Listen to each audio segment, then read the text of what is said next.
Oke teman-teman, selamat datang semuanya di Live Trade atau Trading Bareng episode ke-52 teman-teman ya. Buat teman-teman yang baru, Trading Bareng ini adalah live trade ya, dan juga Q&A seputar Forex. Jadi nanti kita akan gunakan waktu 25 menit pertama untuk Q&A seputar Forex. Kalau misalnya kalian ada pertanyaan seputar Forex, silahkan ditanyain di kolom chat, nanti akan saya jawabin satu-satu. Dan juga nanti kita akan ada live trade tentunya ya. So nanti abis ada Q&A yang selesai, kita akan live trade. Dan buat teman-teman yang belum punya broker dan tertarik untuk trading forex, teman-teman bisa cek yang namanya OctaFX. Linknya sudah ada di description di bawah. Kalian tinggal daftar menggunakan link tersebut dan kemudian kalian bisa deposit dengan menggunakan kode promo untuk mendapatkan bonus deposit teman-teman. Oke, silakan kalau misalnya ada pertanyaan seputar forex ditanyakan sambil nanti saya jawabin satu-satu juga.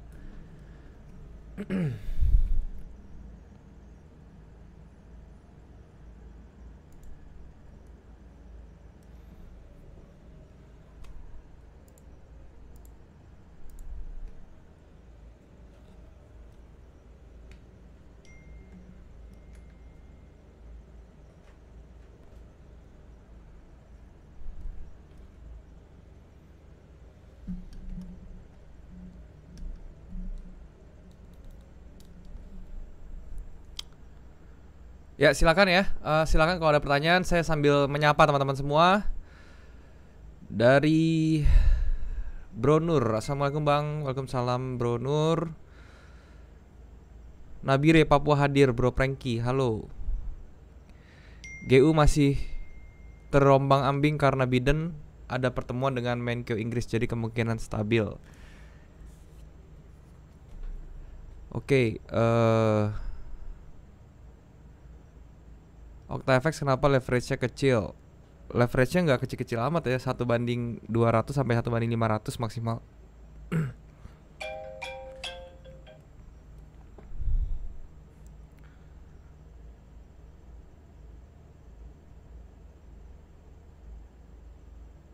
Bang, analisa Kanada CAF bang, nanti kita coba cek ya. Bang mau tanya, forex di Olim Trade dan IQ Options apakah sama di OctaFX cara tradingnya? Beda ya. Kalau Olim Trade dan IQ Options itu binary options. Kalau OctaFX tuh futures teman-teman ya, berbeda.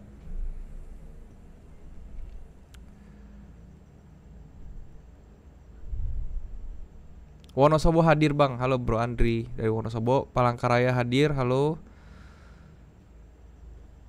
Bro Alpian. Bang, GBP Jepangnya bisa di sell, nanti kita coba cek.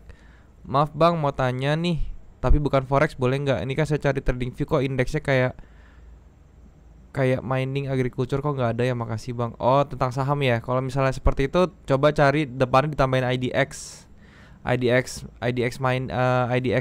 property, IDX consumers gitu ya. Depannya ditambahin. Euro USD gimana prediksi? Nanti kita coba cek. Halo Bang Daryl, salam dari Bali Bang. Halo Bro Bramantara, salam balik. Apakah Abang trading juga di binary? Enggak ya, saya nggak trading di binary. Bro Ilhan, Bang, gue udah cobain terus teknik price action sama SND, tapi kok masih loss terus ya Bang. Menurut lo apa yang harus gue lakuin? BTW gue masih coba di akun demo. Belajar dari trennya dulu ya, jangan langsung ke SND atau momentumnya, tapi belajarin di trennya dulu, cara ngelihat tren seperti apa, arahnya bagaimana. Terus nanti pada saat entry usahakan sejalan dulu sama trennya yang berjalan gitu ya, jangan counter trend dulu. Bang, saya pemula forex, saya sudah lihat by video Abang supaya menentukan tren naik dan turun apa ya? Bisa pakai moving average yang paling gampang, exponential moving average. Itu yang paling gampang dicerna. Cirebon hadir Bro Hendy, halo. Bang, gue liat lu di video Money Magnet sesi 2, keren banget. Mau nggak bang? Mau nanya bang mengenai konsep Money Magnet. Nah, kalau misal kita pakai TF Major H4 M30 untuk entry itu H4 M3 atau 30 KMA nya. Kalau entry TF Major H4 minor M30. Kita untuk entry tunggu H4 atau M30 ke EMA-nya. EMA-nya tetap tunggu di M30 kalau mau entry pakai cara seperti itu ya. Jadi sampai M30-nya sejalan sama H4-nya.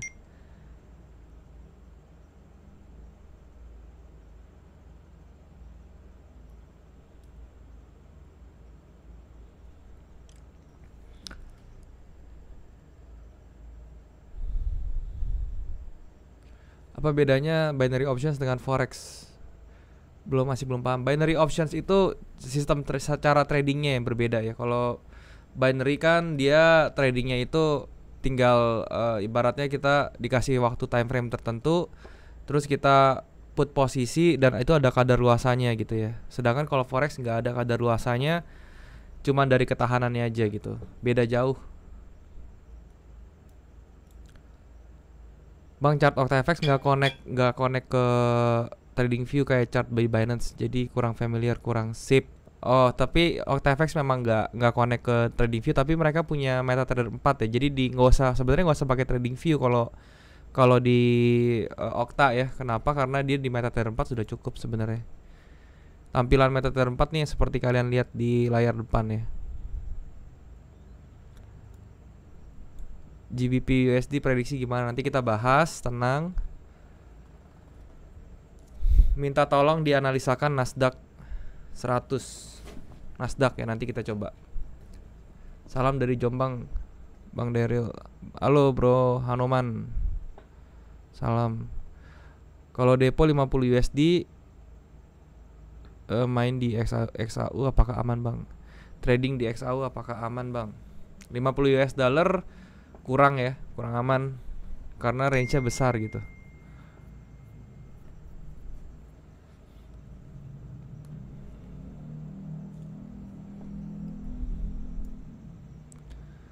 Gorontalo hadir bang. Halo bro, Muhammad Taufik dari Gorontalo. Bogor hadir. Halo bro Izul. Bang, Euro CHF udah disupport bang, apakah akan ada reversal? Lihat dulu supportnya apa ya. Apakah Euro CHF itu supportnya major atau minor?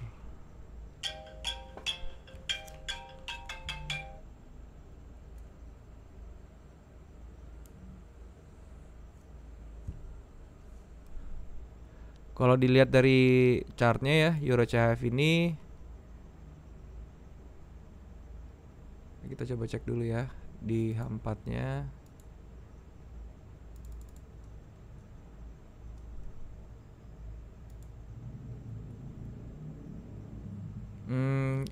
Supportnya di mana ya? Yang ini kayak masih belum deh. Masih belum ya, masih dikit lagi. Euro CHF tuh masih sedikit lagi 1.08 supportnya.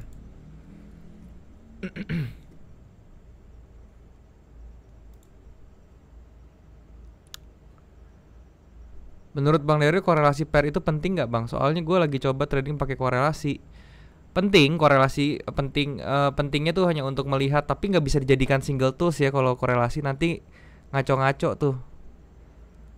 Jadi kalau korelasi tuh hanya buat compare aja sih, bukannya buat entry atau buat trading gitu ya.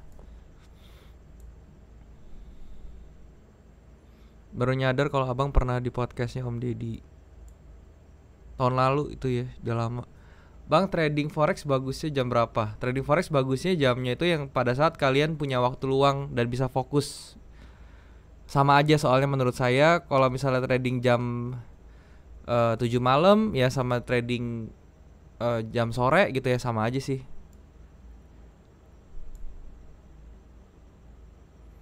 Walah nggak usah nunggu H4-nya ke EMA dulu bang.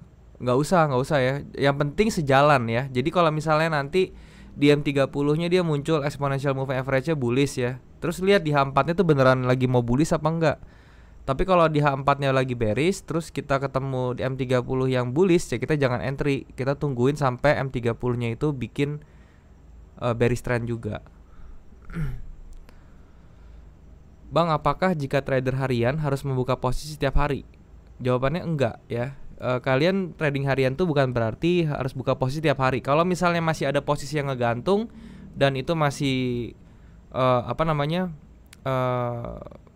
mengganggu kalian punya money management, nggak usah dipaksain buka ya.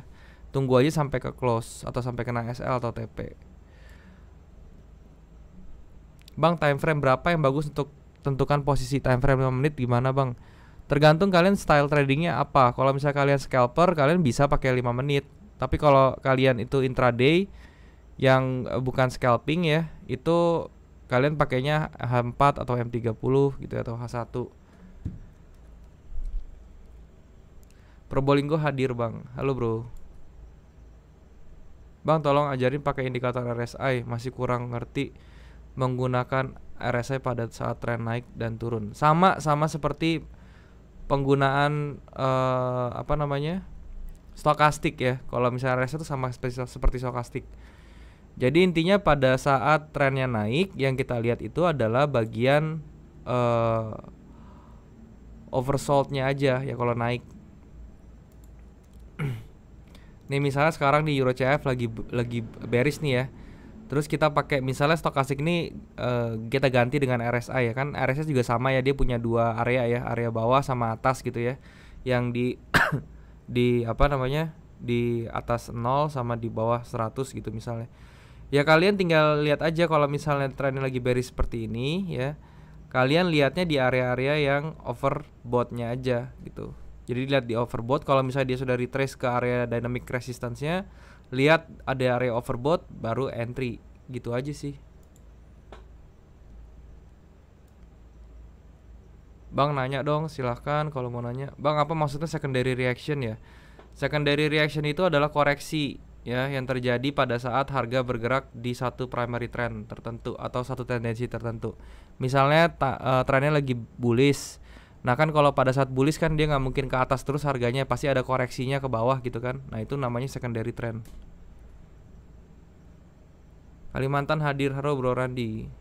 Halo bang, halo bro Fauzi.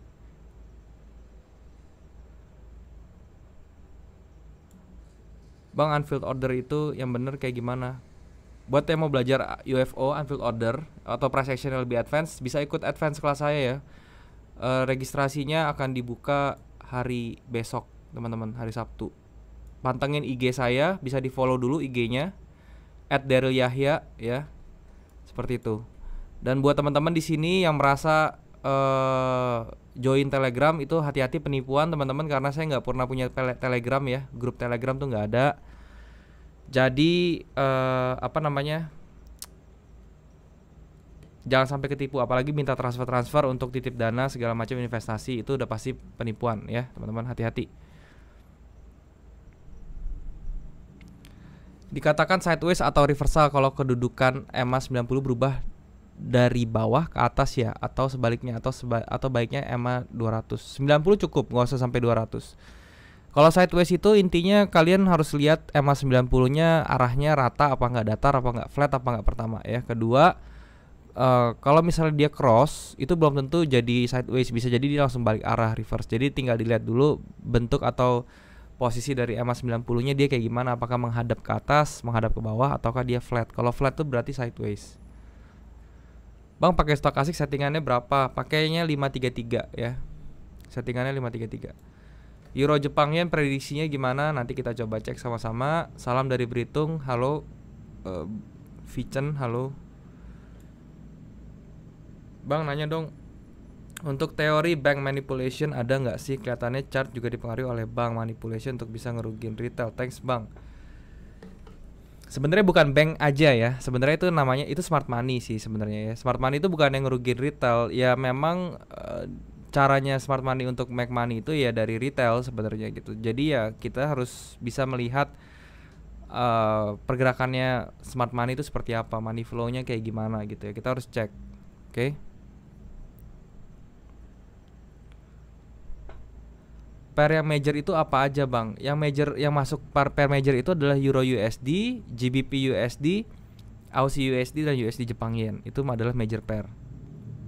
USD CHF untuk TP di angka berapa bang? Soalnya tadi lagi floating positif bang. Thanks. Lagi posisi buy apa sell?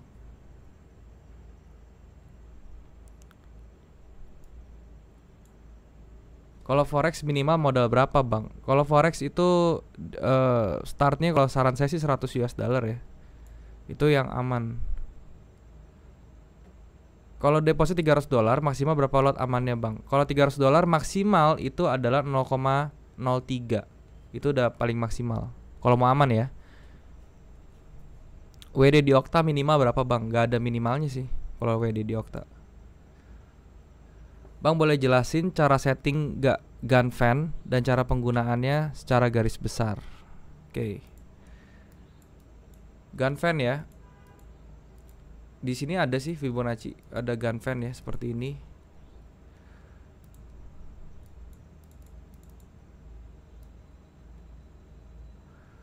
Kalau menurut saya sih gun fan itu untuk apa ya? Untuk kita tinggal lihat aja dia trennya mau seperti apa gitu loh. Maksudnya trend line itu bagaimana. Jadi gun fan ini bisa digunakan sebagai alternatif trend line juga gitu ya. Kalau dari minor ya seperti ini misalnya, jadi di setiap porsinya tuh dia bakal menjadi area resisten atau support gitu loh.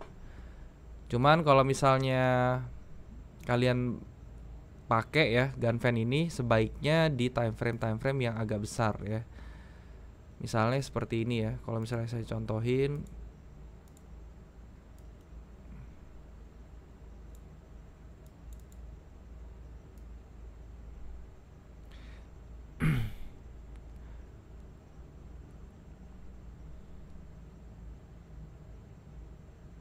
nah, let's say misalnya kita pakai trendline yang sebelah sini yang minor nih ya, yang sebelah sini kita tarik kayak gini, gun fan itu menjadi titik awalnya, tengahnya. Nah nanti kalau misalnya dia melebar ke atas, kita bisa tahu di jangkauannya itu sampai mana gitu aja sih. Tapi ini nggak akurat ya, maksudnya ini tidak bisa dijadikan acuan juga gun fan ini gitu loh.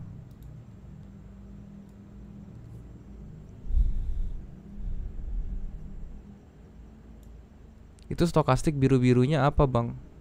Stokastik biru-birunya ini garisnya itu biru-biru yang ini tuh saya cuman buat nanda-nandain aja ya. Ini jangan diliatin ya. Ini cuman apa?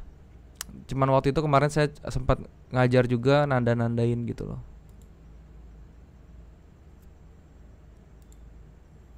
Ini saya bersihin dulu biar jelas.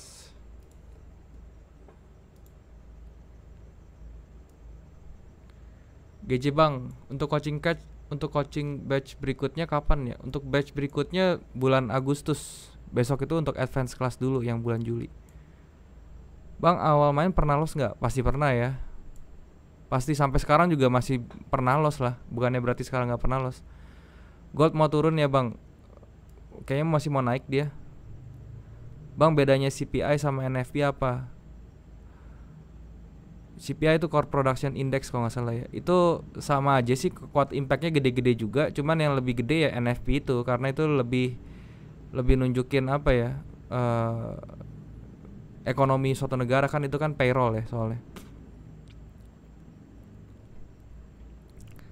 Boleh dibantu analisa silver area bagus di mana? Nanti kita coba cek ya.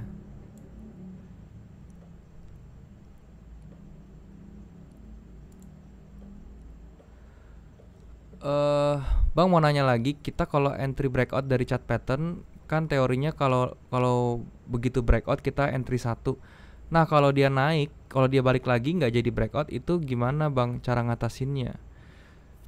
Itu bisa dilihat dari yang breakout, dia nge-breakoutnya itu pakai candle seperti apa pertama. Apakah dia breakoutnya itu pakai candle yang tebal seperti candle Marubozu, atau dia nge-breaknya itu pakai candle yang nggak ada powernya gitu ya. Itu bisa dicek pertama. Yang kedua, kalau di forex itu nggak bisa dilihat dari volume, tapi kalau di saham sama di kripto itu bisa lihat dari volumenya. Pada saat break tuh gimana volumenya.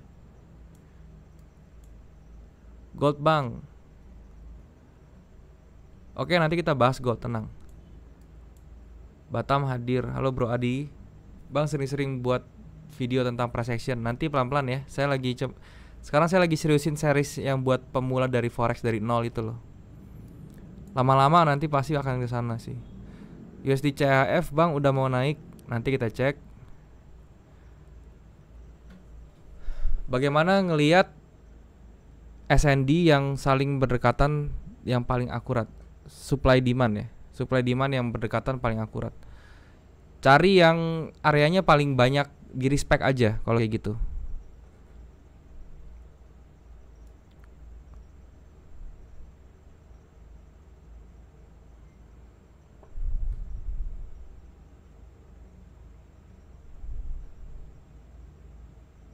Kalau $50 belum aman, terus deposit aman minimal berapa di gold bang? Untuk di gold minimal $100 ya. Itu untuk 0,01 lot. Salam dari Malang bang, Haro Bro Riza. Bang, divergence itu lebih baik di time frame berapa bang? Di M30, di time frame entry kalian itu lebih bagus divergence.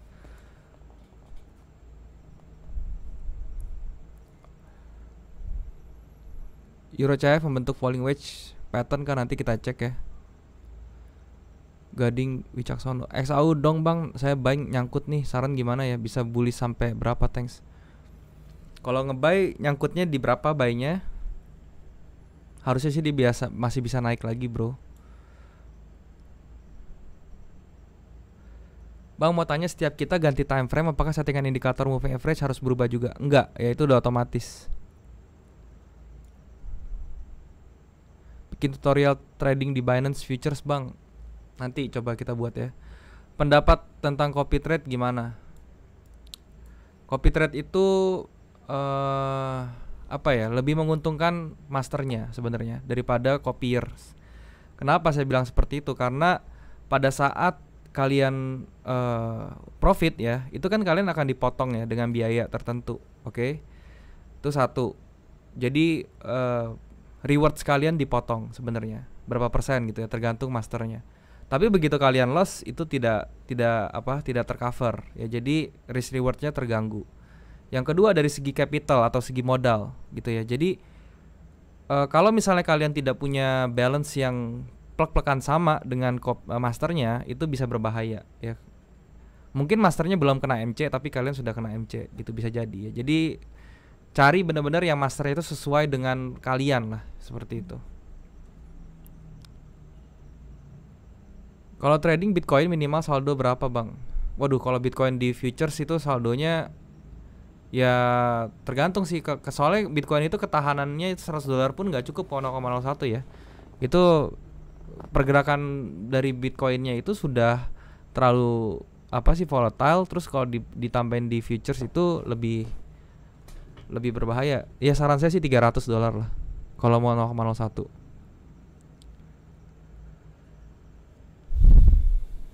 $100 sih bisa sih, asal kalian sudah paham ya cara tradingnya.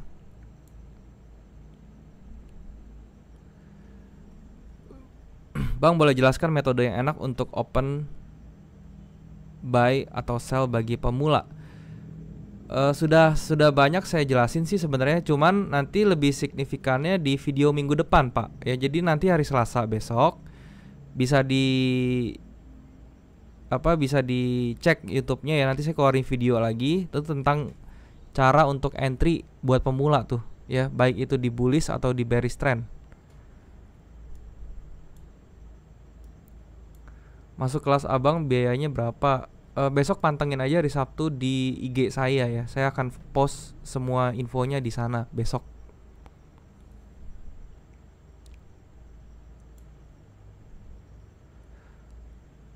Padahal untuk menentukan entry teknik itu gimana ya? Karena terlalu banyak cara entry menjadinya bingung. Sebenarnya cara entry memang banyak, teman kan nggak semuanya harus dipakai ya. Tunggu yang cari yang sesuai dengan kalian aja sebenarnya. Kalau saya pribadi saya pakai price action aja sama divergence itu sudah cukup, sama Fibo ya.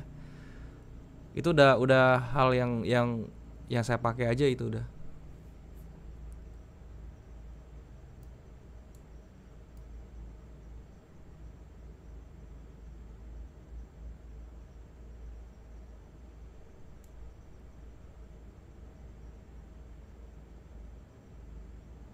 Salam kenal dari Bojonggede.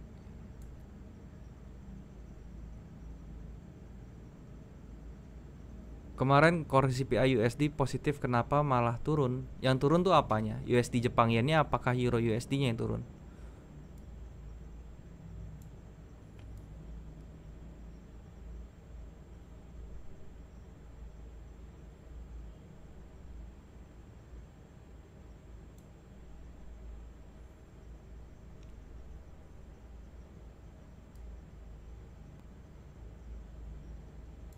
Kapan bahas harmonic pattern lagi? Nanti kita coba bikin lagi ya.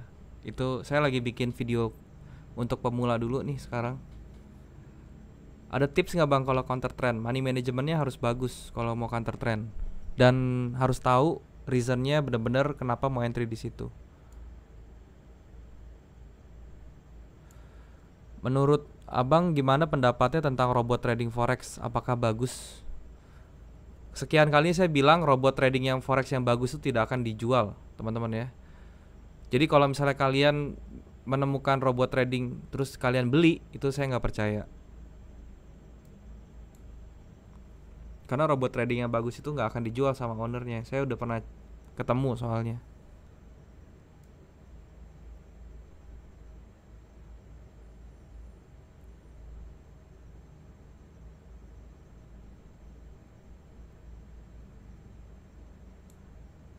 Oke, sekarang kita coba cek market ya teman-teman. Sudah jam 19.26.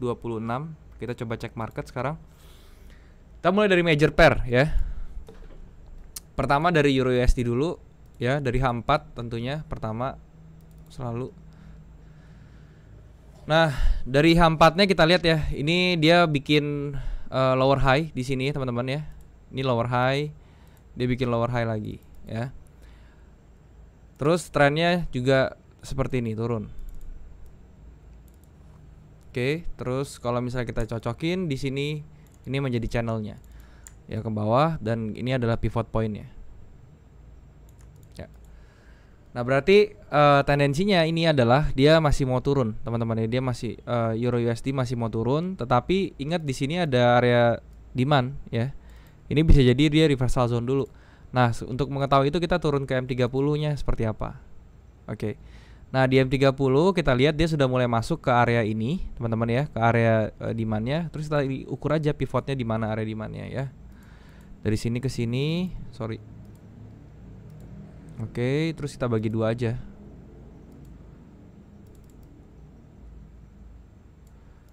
Nah ini sekitar 10 pips lagi ke bawah ya.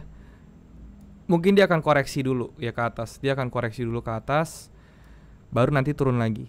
So kalau misalnya kalian mau entry sekarang ya, saran saya sih mendingan ditungguin aja dulu ya, ditungguin sampai dia nanti dia koreksi dulu. Kita bisa tarik caranya seperti ini misalnya. Nah kemudian kita tahu nih dia FCA-nya tuh di mana kan, daerah sini ya. Dan ini juga bertabrakan dengan daerah demandnya gitu. Kalau misalnya kalian mau kekeh sekarang, mendingan saya ngebuy dulu aja ya. Ngebuynya tuh di daerah sini tapi ya di 1.211. Tunggu dia turun lagi sedikit, baru kita bisa ngebuy di situ. Untuk stop lossnya di bawah seperti ini. Kayak gitu ya. Jadi kalau saran saya sih kalau keadaan kayak gini kita tetap masih nge-sell dulu aja. Cuman apa namanya, kita tunggu dulu, jangan sampai nge-sell-nya itu apa ya, kecepatan gitu loh. Karena kalau misalnya dia sudah turun kan pasti ada retrace-nya. Nah kita ngincer pada saat retrace itu kita baru nge-sell. Untuk si Euro USD seperti itu. Saya akan tunggu dia sebenarnya di daerah sini 1.215 ya. Itu untuk si Euro USD-nya seperti itu. Dari H4-nya dia masih akan turun nih, ngejar bawah sampai sini ya. Sampai ke 1.22080. Mungkin masih bisa dikejar sekitar 40 sampai 50 pips lagi ke bawah. Itu Euro USD, teman-teman. Nextnya GBP ya. GBP USD dia sideways-nya berat nih, sideways berat. Ketahan di daerah sini ya. Ini menjadi daerah apa namanya? Unfilled ordernya juga di sini ya, dan juga ada order block di bawah. Kita bisa coba cek di M30-nya ya. Oke. Di M30-nya dia masih mau turun dulu. Sampai mana turunnya? Sampai ke structure-nya di sini mungkin ya. Di 1.412 ya. Jadi kalau misalnya kita bandingkan di H4-nya, ya mungkin sampai situ. Oke. Jadi kalau misalnya kita mau entry, lebih baik kita tarik aja Fibo untuk ngasih tahu reversal zone yang kemungkinan terjadi di mana. Nah, ini sudah dempet ya, maksudnya sudah deket. Berarti di 1.41298 ini kita bisa ngebuy sebenarnya untuk si GU. Sekitar 117 pips ke bawah gitu ya, 17 pips lagi ke bawah itu kita bisa ngebuy. Sementara sih seperti itu. Di tengahnya ini ada gap ya. Mungkin bisa ketutup nih ya. Mungkin gapnya bisa ketutup. Dan kalau misalnya ditutup gap pun itu masih dalam 18 ya, masih bisa naik gitu loh. Jadi masih sehat. Jadi kalian bisa ambil setengah dulu nih di sini ya. Setengah itu maksudnya setengah dari power kalian. Kalau biasanya 1 lot, kalian bisa buka 0,5 lot. Terus baru nanti 0,5 lotnya lagi di bawah sini di 1.41154 yang pada saat dia mendekati nutup gap. Itu untuk GU-nya. Sekarang Aussie US dollar. Sama teman-teman ya, Aussie juga seperti itu. Di sini dia ada V pattern seperti ini atau despair ya teman-teman ya, dan dia akan turun sekarang. Begitu turun, dia kena area Quasimodo di sini. Dan kalau dilihat dari M30-nya, ini masih belum ada tanda-tanda reversal sih sebenarnya. Cuman tekanan bearishnya ini juga masih kuat sekali. So menurut saya ini kalau misalnya untuk si Aussie USD dia akan sedikit ngebreak dulu, baru nanti di level 0,77176 dia bisa di retrace ke atas gitu ya untuk Aussie. Kita akan tunggu dulu ya di daerah sini.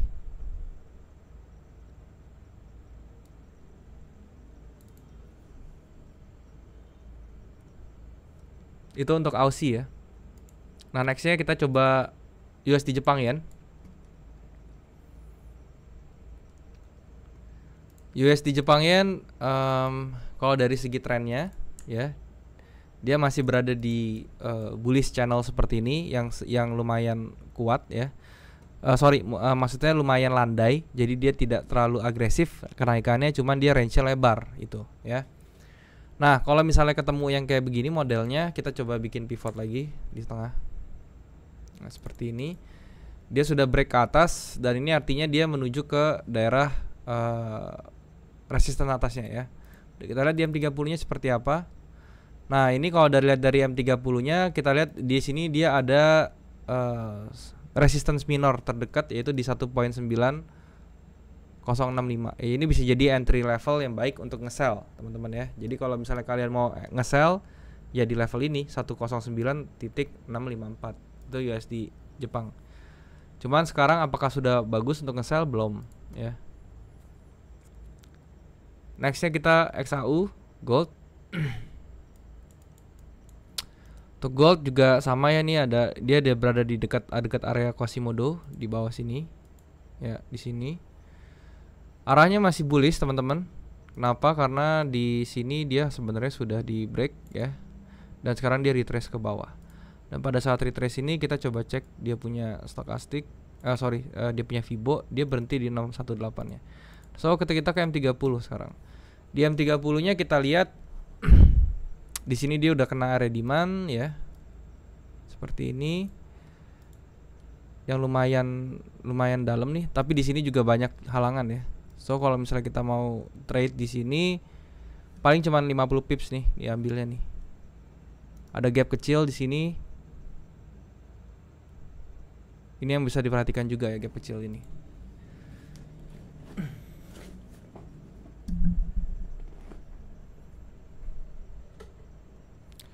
Constantly dari codingnya ya, dia membuat higher low di sini.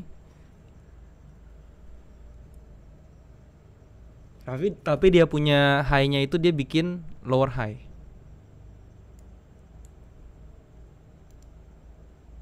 Stokastiknya juga belum menunjukin ada divergence untuk di gold.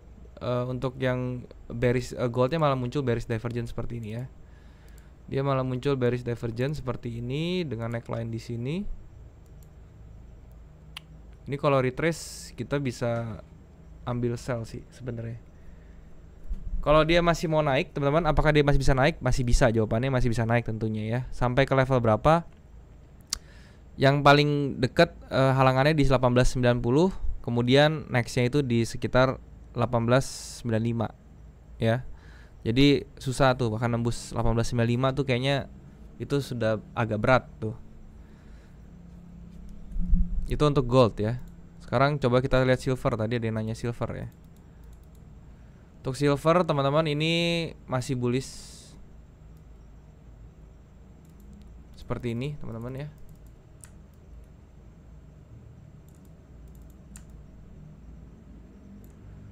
Oke, silver tuh masih up, masih bullish, apalagi kalau dia tembus nih, kalau dia break ke atas ya, bisa close di atas trendline ininya. Dia akan arahnya bullish ke atas tuh. ya. Untuk targetnya dia bisa 1:1-nya dulu ya. Untuk terdekatnya ya mungkin dia bisa sampai sini. Bisa sampai ke high-nya di sini di 28,6. Kalau dia dua kalinya ya, atau dia segede badan trennya yang channelnya, dia mungkin bisa sampai di level 29,263. Itu untuk targetnya si silver. Harusnya silver sama gold sejalan sini. Harusnya sih sejalan nih dia berdua. Di H4-nya dia seperti ada double top teman-teman ya, tapi belum jadi double topnya. Oke. Jadi nggak perlu ditakutin dulu.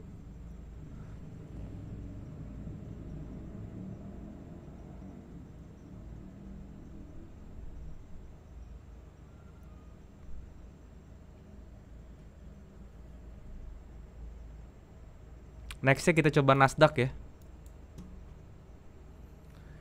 Untuk Nasdaq dia sudah berada di daerah dekat-dekat resistance nih teman-teman ya. Jadi kalau misalnya buat teman-teman yang mau nge-buy, lebih baik nanti dulu ya. Kenapa? Karena dia harus turun dulu nih sebenarnya, sekitar 100 pips ya. Kalau kita lihat dari M30-nya, ya dia harus turun dulu sebentar sampai ke daerah sini nih. Di sini ada resistance yang di break menjadi support sekarang. Mungkin dia akan turun sampai sini dulu di 13.895, baru nanti dia bisa rally lagi ke atas ya. Jadi kalau misalnya teman-teman mau nge-buy Nasdaq jangan dulu sekarang ya. Saya lebih baik nge-sell kalau sekarang. Karena dia memang sudah di atas sih ya, sudah dekat-dekat resistance, dan di sini juga ada unfilled order yang belum kejemput ya. Jadi dia harus turun dulu harusnya kayak gitu. Itu untuk Nasdaq ya. Nah, sekarang kita coba bahas Bitcoin. Bitcoin Quasimodo areanya sudah terbentuk ya. Jadi ini merupakan satu yang bagus juga. Dan untuk Bitcoin dia trennya seperti ini.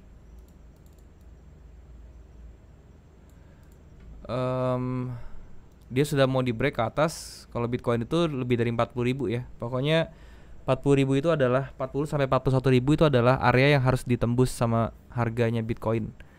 Kalau dia masih mau up ke atas ya. Itu adalah tantangan pertamanya di 40 ribuan. Jadi kalau dia bisa bertahan di atas 40.000 itu menjadi sesuatu yang bagus. Kalau misalnya kalian mau nge-buy Bitcoin sekarang apakah waktu yang tepat? Kita coba cek.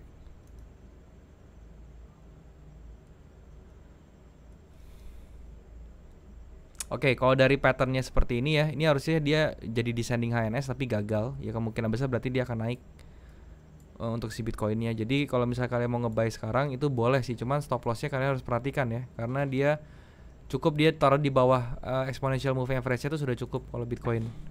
Gak usah taruh terlalu dalam ke bawah ya, karena itu menjadi berbahaya nantinya.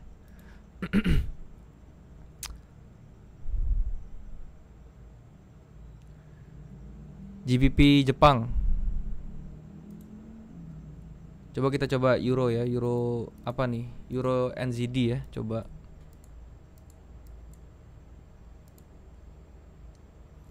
Sekarang saya lagi nyari pair ya, teman-teman ya. Euro NZD ini patternnya juga nggak jelas ya. Maksudnya pattern nggak jelas, ini pattern seperti ini bisa dua arah soalnya ya. Dia bisa up atau down. Cuman kalau kita lihat dari price actionnya ya, ini ada chance kemungkinan lebih besarnya untuk dia down teman-teman ya. Dia kemungkinan lebih besarnya itu untuk ke bawah. Kenapa? Karena dia bikin terus lower low dan lower high ya. Dan di sini dia lagi mau bikin lower high lagi sekali lagi nih. Seperti itu ya. Untuk Euro NZD sih kayak gitu. Dari daily-nya kita coba cek.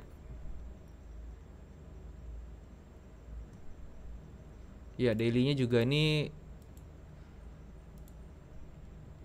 sideways yang sangat besar ya dari beberapa hari yang lalu.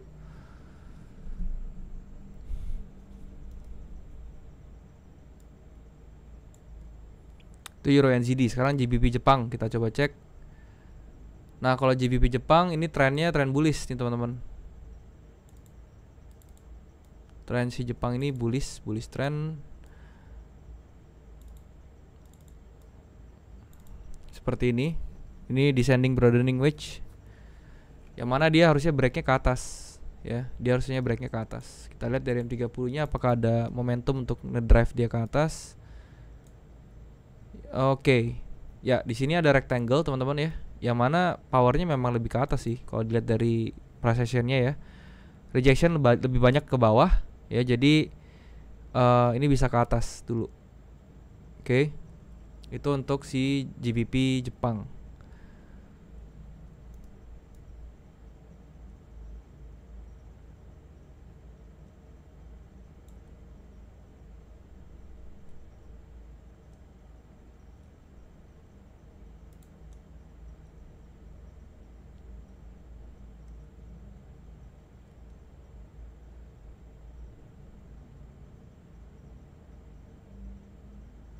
Ini saya akan ambil posisi mungkin di GBP Jepang ya. Saya akan nge-buy GBP Jepang Yen.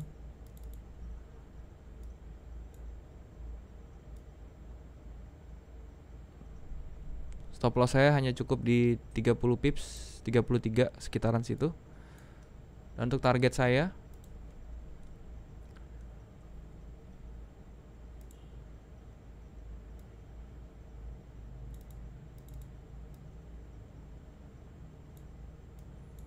bisa menggunakan 1:1 seperti ini. Taruh dikit di bawahnya. Ya. 100 pips ya. Ya, ini GBP Jepang ya, teman-teman ya. Cukup bagus patternnya juga, pattern bullish. Trennya juga masih up seperti ini. M30-nya juga dia bikin rectangle seperti ini, yang mana itu di dekat-dekat sama trend line-nya. Saya harap ini jadi build up ya ke atas buat ngebreak dia ke atas ya. Walaupun ada chance juga dia bakal turun ke bawah gitu.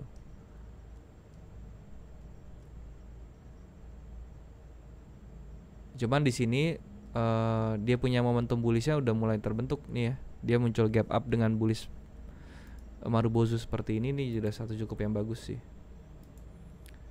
Seperti itu ya, itu GBP Jepang.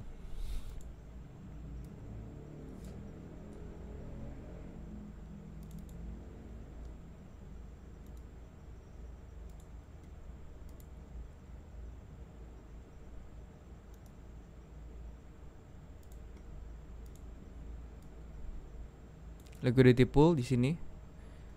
Dia akan ngambil pending order dulu di sini, semua diambil. Kita coba cek 367 juga. Oke. Euro Jepang ini juga bisa sama ya, bisa arahnya bisa up sendiri. Kenapa? Karena di sini ada supportnya, yang mana dia sudah di break sedikit ya, kena false break sedikit sekali false breaknya. Harusnya di false breaknya bisa sampai bawah sini area biru, baru dia naik lagi gitu ya.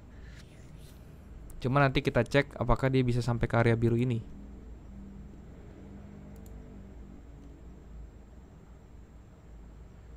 GJ bikin bearish channel mas. Itu bukan bearish channel, itu descending broadening wedge. Itu adalah pattern pattern bullish ya untuk harga. Bang, ini kan Piala Euro akan dimulai. Piala Euro mempengaruhi pergerakan harga nggak, Bang? Tergantung ya. Kalau misalnya Euronya udah buka, dia buka tempatnya apa enggak gitu untuk internasional. Kalau enggak ya kayaknya sih enggak sih.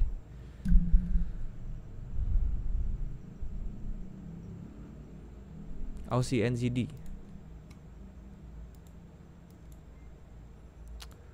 Untuk Aussie NZD dia sekarang berada di level resistance ya, di resistance-nya di sini di 1.0851. Tapi ya begitu kena, dia paling turunnya tuh cuma sampai di range-nya ini, karena ini adalah range sebenarnya tuh ke bawah sini. 10.07202 itu ya. Kalau saya pribadi untuk si Aussie NZD ini mendingan saya nyari sell, tapi sellnya tunggu dia atas dulu, bersabar sedikit ya untuk nge-sell sampai saya tunggu dia bikin yang namanya bearish divergence atau apapun yang nunjukin dia bakal mau ada reversal ke bawah. Itu kalau untuk si Aussie NZD-nya seperti itu kalau saya ya.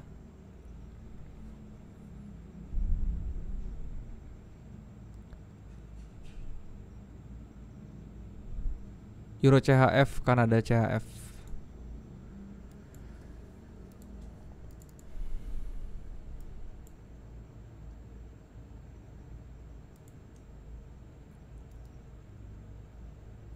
Euro CHF belum, tadi saya udah bahas ya Euro CHF ya, karena ada CHF.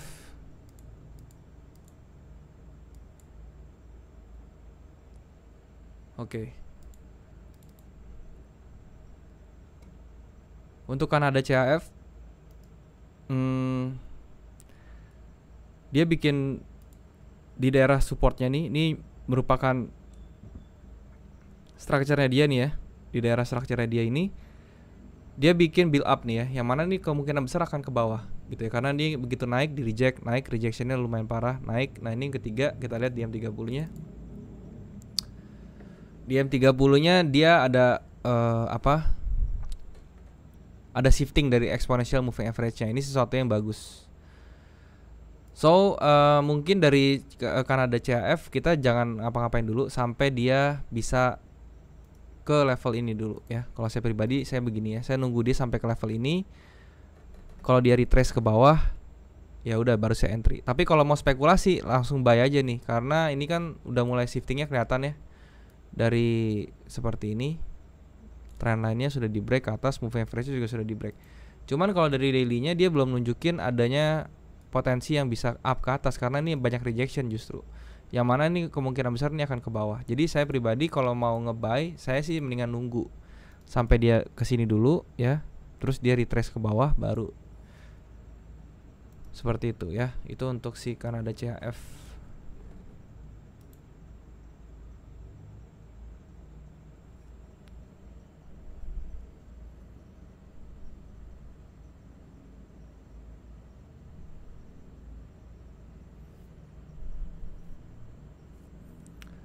Bang, sebenarnya GBP Jepang Yen korelasinya sama pair GU itu searah atau berlawanan arah? Harusnya sih searah ya, GU dengan GBP Jepang Yen. Tapi nggak setiap pasti searah juga, karena kan itu pembandingnya adalah kedua mata uang yang berbeda ya. Jadi kalau misalnya nanti GU-nya itu naik, terus dia GJ-nya turun, malahan bukannya naik juga, berarti mata uang US dollar itu yang paling lemah ya dibandingkan si Jepang. Jepang itu lebih kuat dari GU dan GU-nya lebih kuat dari US dollar gitu. Pengertiannya seperti itu.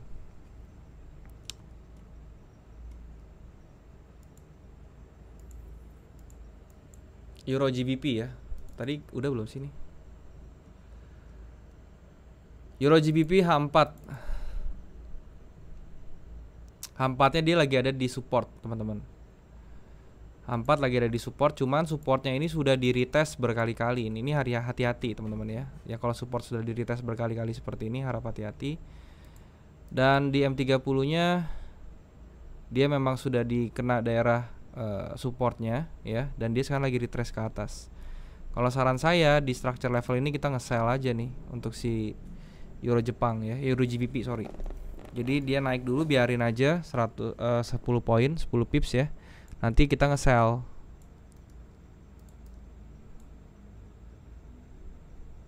Kita nge-sell dan kita berharap dia jebol ke bawah. Kalau dia jebol ke bawah itu bisa sampai larinya itu di, ini kita tinggal 1:1 aja kayak gini. Seperti ini ya. Dia bisa sampai ke 0,852. Yang mana itu sekitar 50 pips ke bawah. Lumayan ya Euro GBP.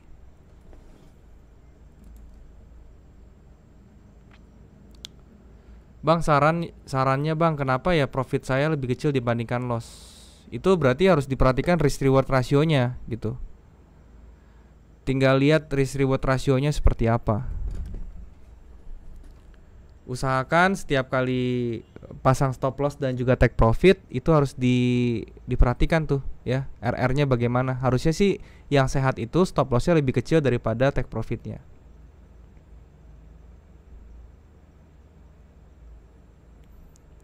Ayo Daryl, gimana caranya buat jagain 10 pair currency biar nggak ketinggalan entry-nya? Soalnya kadang-kadang sering kelewatan kalau lagi perhatiin currency yang lain. Thank you. Bisa set alert ya, bisa pasang alert. Jadi di MetaTrader 4 itu ada fitur namanya alert ya, atau kalau di TradingView itu juga ada pakai alert ya. Caranya misalnya saya mau jagain di sini ya, di bawah. Ya saya tinggal trading, saya kasih alert seperti ini. Nanti dia bunyi nih kalau misalnya harganya sudah ke situ, jadi kita nggak ketinggalan walaupun lagi lihat chart lain gitu.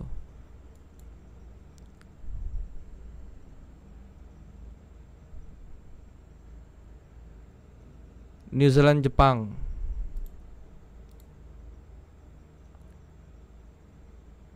New Zealand Jepang.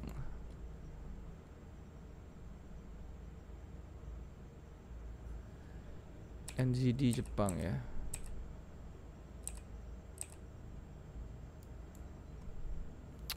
Untuk NZD Jepang yen di H4-nya dia baru break ini ya. Jadi ini ada chart seperti ini. Trendline maksud saya. Yang seperti ini. Dan ini dia baru turun break ke bawah ya. Jadi kalau misalnya kita lihat dari M30-nya dia bikin pattern yang kurang oke nih sebenarnya. Nah, kalau misalnya mau entry di NZD Jepang ya mendingan tunggu ya. Tunggu lagi sekali lagi, dia retrace dulu ke atas, jangan langsung sekarang. Karena yang kalau kayak gini-gini dia ditarik dulu nih biasanya ke atas nih. Jadi kita entry itu bisa di level 78,676 untuk nge-sell ya. Kenapa nge-sell? Karena dia sudah di break, dia punya trendline bullishnya gitu. Itu NZD Jepang. Euro USD bang, udah tadi ya di awal-awal, bisa di majuin aja videonya. Kalau sering profit gini kenapa nggak jual signal bang? Karena tujuan saya bukan signal, itu bukannya tujuan saya sih sebenarnya. Karena kalau jual signal itu sama aja dong, saya cuma jualan doang, tapi ibaratnya nggak mengedukasi apa-apa sebenarnya.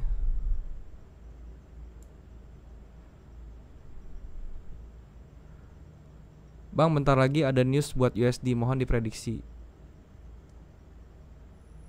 Ada news apa sih sebentar lagi? Coba kita cek. Oh, news consumer sentiment prelim. Impactnya oranye sama kuning ya. Tidak terlalu menarik.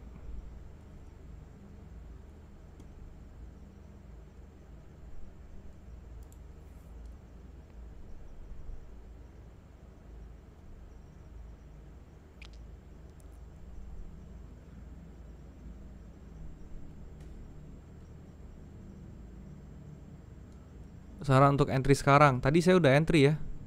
Saya entry GBP Jepang tuh. GBP Jepang yen saya tadi entry.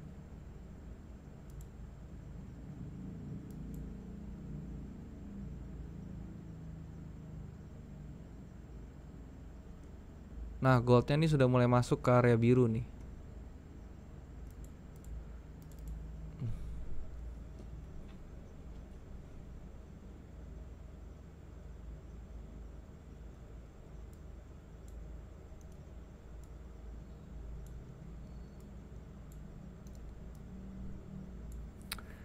Seperti ini kayaknya sih area birunya nih akan tembus ya. Dia akan menuju ke apa namanya nih?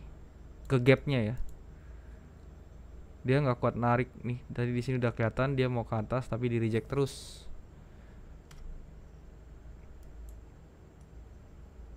Kita lihat dari ini.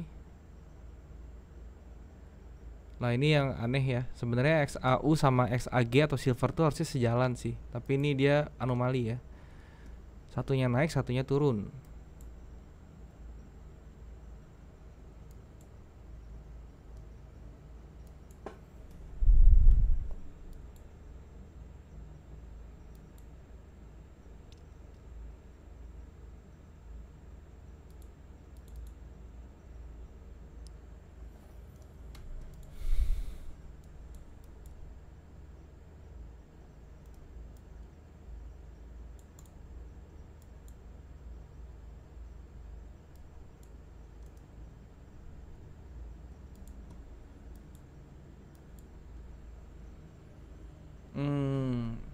Oke.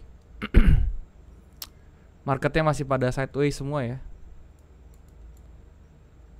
Posisi yang saya ambil cuma GBP Jepangnya doang tadi.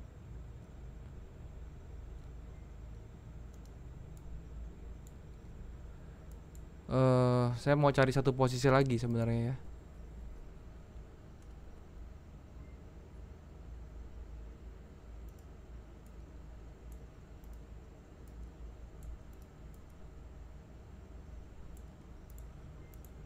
Oke nih, ini seperti bisa kita entry nih. Euro Aussie.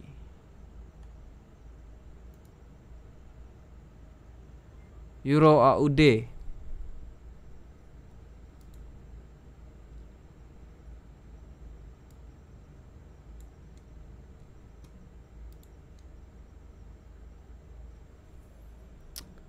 Tapi kurang oke ya. Kita coba yang lain yang lebih bagus posisinya.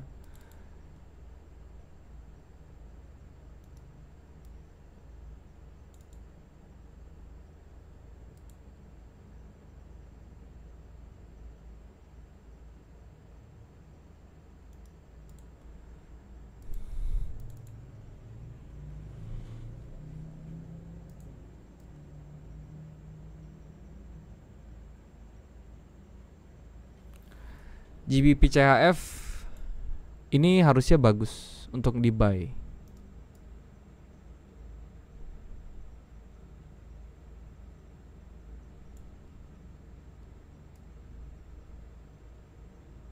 Ya kita bisa coba buy ini juga ya, GBP CHF. Saya akan buy juga.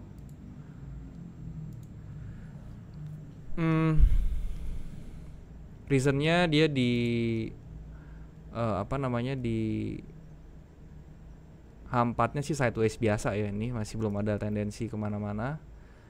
Cuman dia bisa nyentuh supportnya, harusnya dia mantul ke atas. Dan di M30-nya trend line-nya itu sudah di break ke atas. Moving average-nya mulai membentuk formasi untuk bullish ya, walaupun ini nggak 100% ya, cuman kemungkinan besar gitu.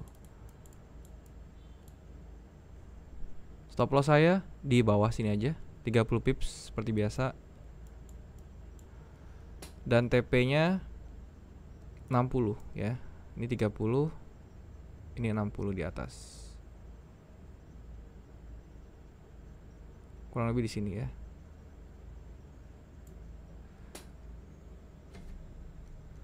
Satu dibanding 2 hampir tuh risk rewardnya. Jadi ini bagus juga nih sebenarnya. Tuh untuk si tadi GBP CHF ya, kayak gitu. GBP Jepangnya entry apa? Tadi saya nge-buy. Apakah CL bentuk ascending triangle? Ya bang, soalnya swingnya sudah bentuk 3. CL tuh ini ya, apa, gold, oil ya.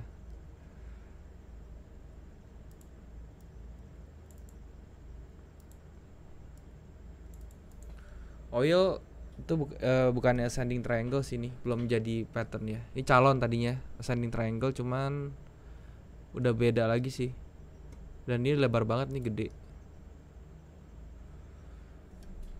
Masih up nih harusnya si oil ini ya dari trennya. Gold turun terus menembus area support. Iya, goldnya tetap turun terus nih. Dia nggak berhenti, makanya tadi saya bilang kayaknya dia bakal turun ke area sini kan, karena dari gagak-gagaknya tuh dia nggak mau turun, nggak mau naik, dia susah. Begitu naik tuh dilawan lagi ke bawah gitu. Bearish pressure-nya masih besar sekali nih untuk gold. Mungkin dia akan ngejar gapnya ini dulu ya, di 1870-an, 1878 gitu. NFP bisa ngubah tren ya? Bisa jadi bisa jadi satu faktor untuk ngubah tren. Kalau mau ngajar teknik sniper, apa yang harus dikuasai? Supply and demand, itu harus dikuasai. GBP Jepang yen turun terus. Masa sih? Belum ya, masih jauh banget nih, masih turun berapa? Ya ampun, itu 4 pips. 5 pips belum dibilang turun. Ya semoga aja dia nggak jebol ke bawah ya. Semoga dia langsung naik ke atas.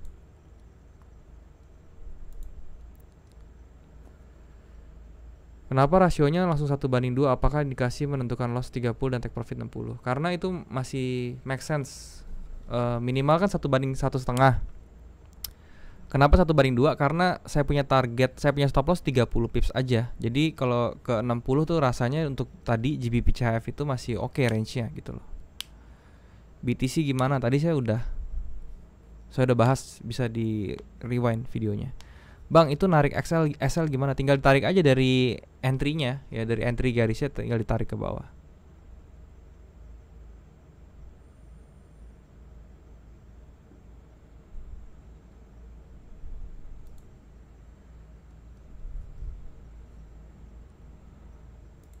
Oke teman-teman, mungkin sampai sini dulu live-nya ya. Jangan lupa teman-teman, live saya setiap hari Jumat jam 19 waktu Indonesia bagian Barat, jam 7 malam ya waktu Indonesia bagian Barat. Jadi kalau misalnya kalian suka live seperti ini, minggu depan bisa datang lagi ke sini. Dan sekali lagi buat kalian yang belum punya broker, bisa cek OctaFX, linknya ada di bawah. Kalian tinggal daftar menggunakan link tersebut dan kemudian bisa deposit dengan menggunakan kode promo untuk mendapatkan bonus deposit. Dan jangan lupa, ini semua disclaimer aja teman-teman ya. Jadi jangan terlalu diikutin apa yang saya ambil action di sini, karena saya juga cuman orang biasa ya. Bukan berarti apa yang saya ambil di sini bisa selalu profit ya. Jadi harus sesuaikan dengan kalian punya money management dan juga trading management sendiri gitu ya. Ini cuman view saya terhadap market yang menurut saya seperti ini ya, begini gitu ya, menurut analisa saya. Oke. Sampai jumpa minggu depan teman-teman ya. Sekali lagi undang teman-teman kalian yang trading juga supaya join di sini, dan jangan lupa untuk follow IG saya @darylyahya.